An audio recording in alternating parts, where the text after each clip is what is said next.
l'administration publique et même parfois du privé. Aujourd'hui, ce sont les plus grands voleurs parce que l'unité de vol, c'est le milliard. Ce n'est plus des centaines de mille ou des millions comme pour le vol des braqueurs et d'autres gangsters. Au nom de ce mois béni de Ramadan dans lequel nous sommes, je pense qu'il faut que ce pays, on s'arrête et qu'on se regarde. Je suis à Niamey, moi j'ai visité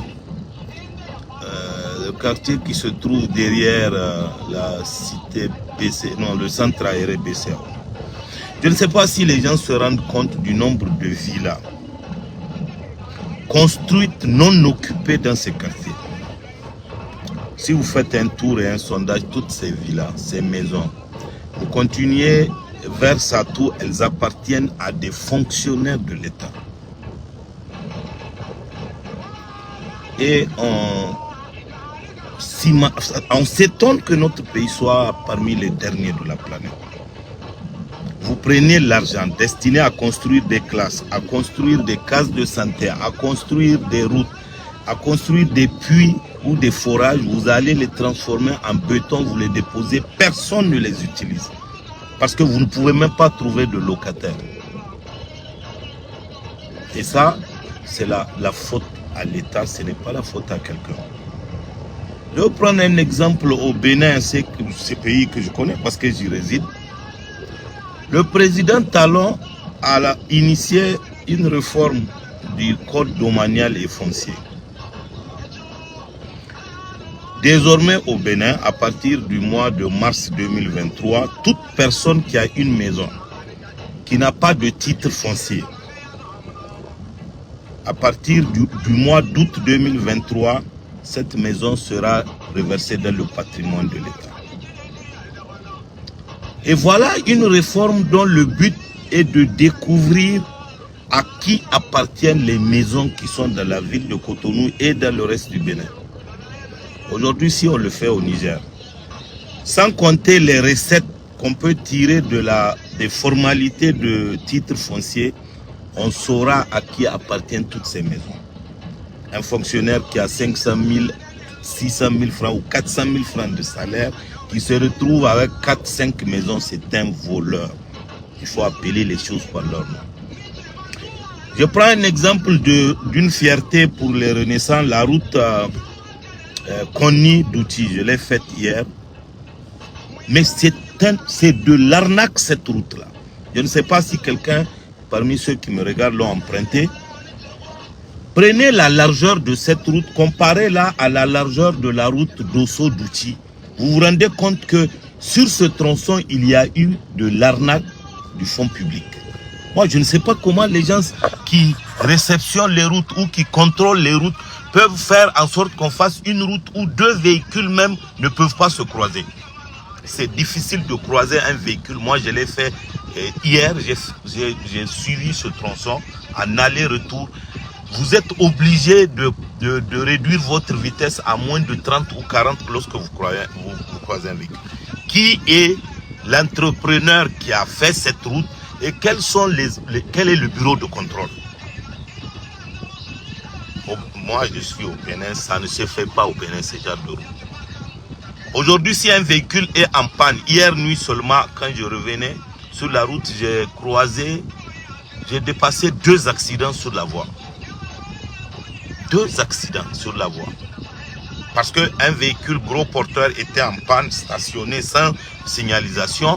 Un autre véhicule était venu rentrer dans tout ça parce que il y a des fonctionnaires véreux chargés de contrôler la qualité des infrastructures. Moi, je ne sais pas comment les gens se font. Le matin, quand ils se réveillent, comment ils arrivent à regarder leurs enfants, sachant que à cause d'eux, des centaines ou des dizaines de Nigériens vont perdre leur vie. Je ne reviens pas sur le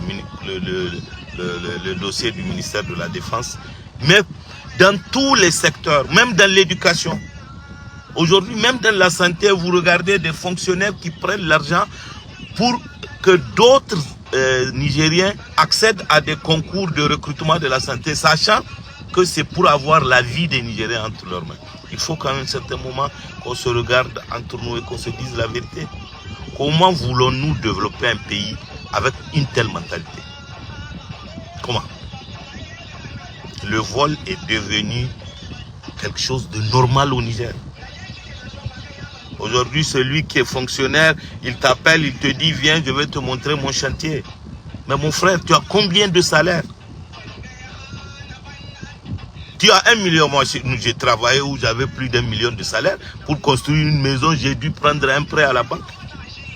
Tu ne peux pas, même avec 1 million de salaire, tu ne peux pas construire une maison à Niamey. C'est une honte. Il faut que les organes chargés de la répression des infractions comprennent que c'est l'une des priorités pour notre pays. La priorité, ce n'est pas l'agriculture, ce n'est pas l'élevage, non. La priorité, c'est la lutte contre les détournements des deniers publics. Prenez un exemple, aujourd'hui, une classe salle de classe, ça coûte combien au Niger, comparé au prix au niveau de la sous-région? Classe, vous mettez 4 murs, de la tôle, plafond, faites le calcul. Combien ça coûte? Et combien c'est facturé à l'État? Avant-hier, j'ai discuté avec un ancien ministre du Bénin, des travaux publics. Il m'a dit que le montant que nous utilisons pour faire 100 km de route au Niger, eux, ils l'utilisent pour faire 500 km de route. Ou presque. La volonté politique, elle peut exister, mais tant que nous-mêmes, les Nigériens, ne changeons pas de mentalité, ça n'ira pas. Aujourd'hui, posons-nous la question, est-ce que ce que nous avons, c'est notre salaire qui nous le donne? Posons-nous cette question. Posons-nous la question, ceux qui sont parvenus à un certain niveau de développement, comment ils y sont arrivés? Sont-ils arrivés en volant les biens publics et en le mettant dans le béton? Non. Pardon, même quand vous volez l'argent, créez une unité pour embaucher des Nigériens. Mais en ayant construit des villas, 10, 20, 15 villas pour un fonctionnaire de l'État, vous ne rendez de service ni à vous-même ni à votre pays. C'est ça, aujourd'hui, ce matin, c'est la première fois, je pense, que je fais un direct. C'est pour ça que je fais ce direct. Posons-nous la question pendant ce mois de Ramadan. Si nous mourons, si nous allons vers notre Créateur, qu'est-ce que nous lui dirons? Où avons-nous eu toute cette fortune-là? Est-ce notre fortune personnelle? L'avons-nous héritée? L'avons-nous détournée? Si nous l'avons détournée, posons-nous la question, combien de vies on aurait pu sauver en ne détournant pas l'argent destiné à payer des médicaments? Combien d'hommes on aurait pu instruire si on ne détourne pas l'argent destiné à la construction des salles de classe? Combien de Nigériens survivraient parce qu'on a construit le forage qu'il leur faut pour avoir de l'eau potable? Tant que nous ne nous posons pas ces questions, on peut aller s'endetter avec 100 milliards de dollars. Même 1000 milliards de dollars, on ne peut pas développer notre pays. La culture de l'impunité, la culture du détournement public, la course effrénée aux biens, aux maisons, immeubles, c'est ça qui est la cause de notre sous-développement. Alors, moi je me pose parfois des questions, je dis prenez un exemple aujourd'hui pour réduire les accidents de la route. Beaucoup de nos fonctionnaires partent au Bénin. On oblige les camions à mettre de l'adhésif fluorescent. La nuit qui se reflète. On les oblige à mettre. Imaginez le nombre d'accidents qu'on aurait pu éviter si on prend cette petite mesure de dire que tous les véhicules ou tout camion doit être muni de cet adhésif. Mais apparemment, ça n'intéresse personne. Quand vous passez, vous voyez un nid de poule ou un trou. Quand vous êtes fonctionnaire de l'État, vous êtes payé pour surveiller la qualité de la route. Vous prenez nos routes chaque fois. Qu'est-ce que vous faites? L'argent qu'on paye à la CAFER, qu'est-ce qu'on fait avec? C'est de l'argent destiné à l'entretien routier. Qu'est-ce qu'on en fait? Posons-nous ces genres de questions. On ne peut pas développer un pays lorsque nous tous nous regardons et personne ne parle. Il faut à un moment qu'on se dise que trop, c'est trop. Voilà, c'est ça que je voulais vous dire ce matin. C'est pour ça que j'ai mis cette chanson de Gambou.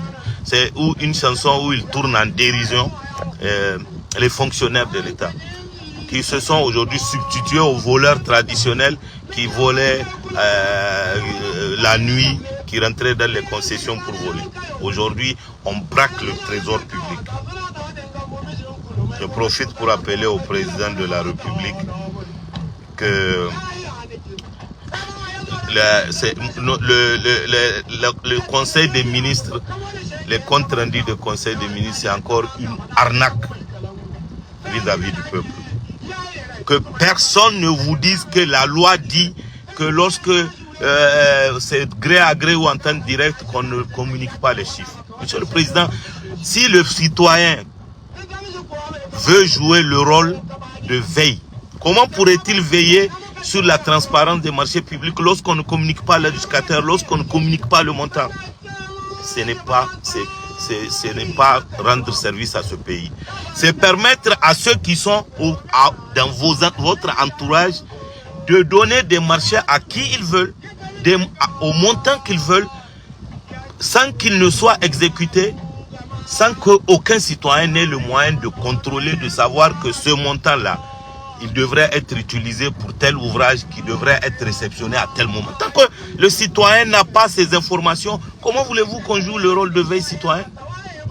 C'est sur ce que je vous remercie de m'avoir écouté et je demande pardon pour avoir été long.